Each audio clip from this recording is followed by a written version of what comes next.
Good morning, this is Jean Maureen Pilos and here's my activity 7 for embedded systems, which shows the CAN communication and monitoring of temperature and humidity using DHT11 and will display on OLED screen.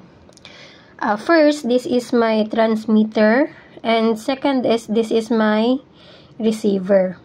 For my transmitter, it reads the data from DHT11 sensor and send it via CAN bus or CAN module.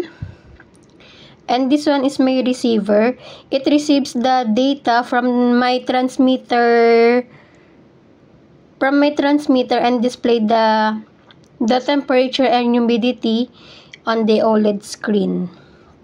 For the connections of my transmitter and receiver's CAN module, the CS is connected to GPIO 5.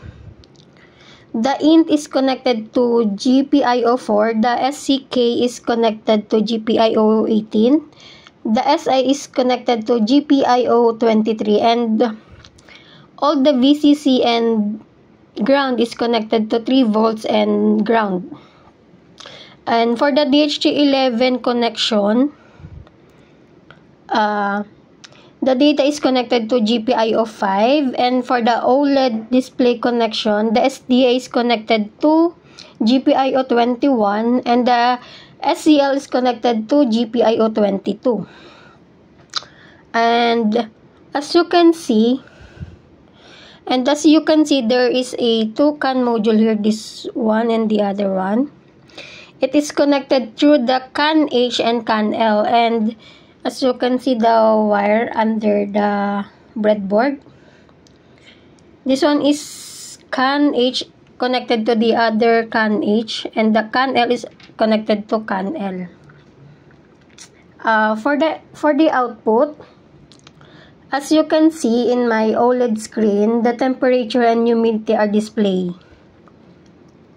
And the message CAN detected, which confirms the successful communication between the two ESP32. And when I press the reset button of the receiver, it changes the value display on the OLED.